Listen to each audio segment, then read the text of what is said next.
Hello, and welcome back to the channel. Today, we're diving into the second text for our study of sacred symbols and spiritual philosophies.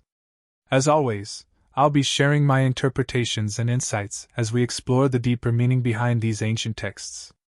If you're interested in looking at scripture from a fresh, symbolic perspective, you're in the right place. Together, we'll unravel the layers of meaning hidden in the words and stories, and see how they can still speak to us today. Let's move on to the second text to study. While I review the symbology and philosophies of the texts, I'll write down the observations that seem relevant to me and share them with anyone else who wants to look at sacred texts from another angle. That said, let's get to the text. I really like these more symbolic and almost mythological parts.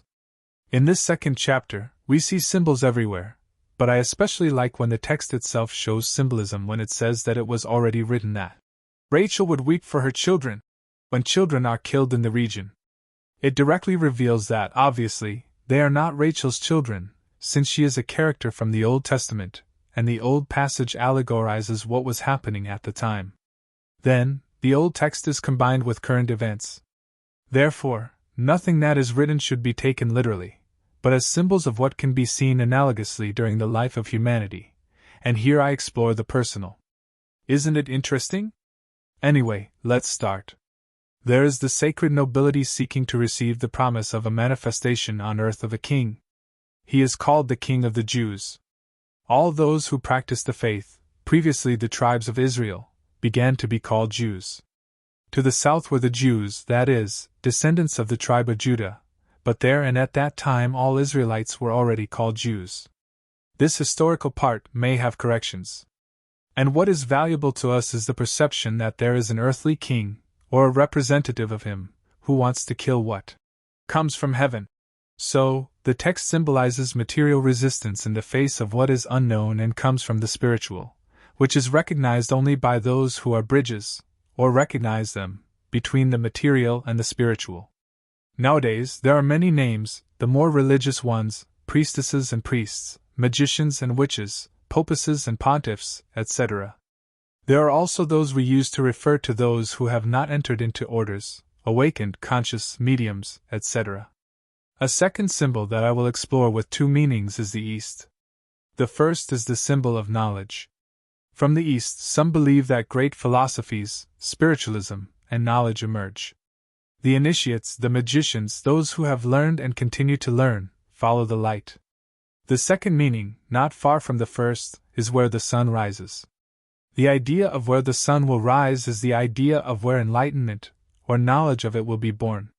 Another symbol repeated in sacred texts, so clear to anyone who looks closely enough, is the symbol of exile, of pause, of going to the desert, of stopping by the river, where one dives deep into solitude.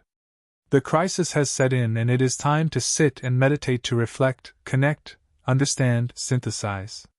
So, we see the return to everyday life, where there is still study and evolution, because we are alive in the world we see.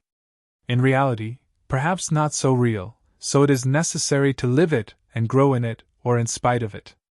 I like that the city, Nazareth, has the meaning of offspring, sprout, or protection.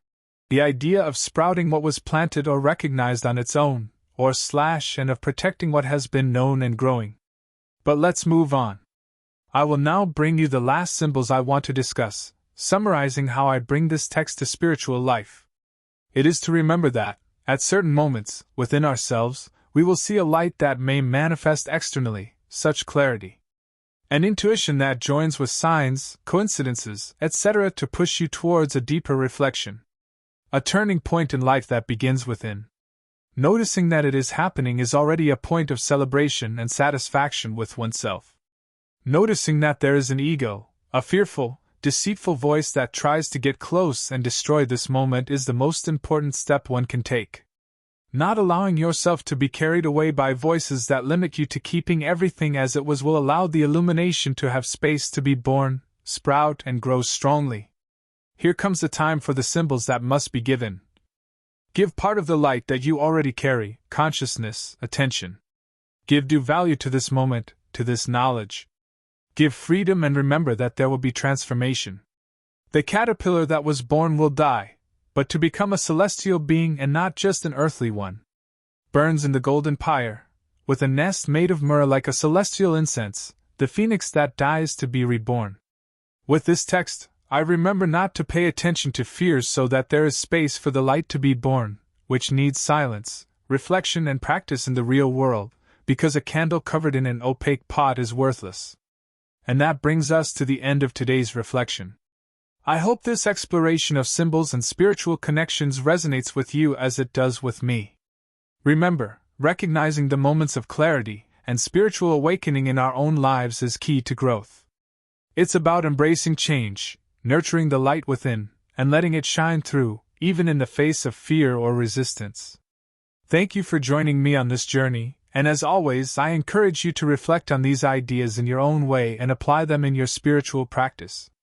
Until next time, take care and keep exploring the sacred mysteries of life.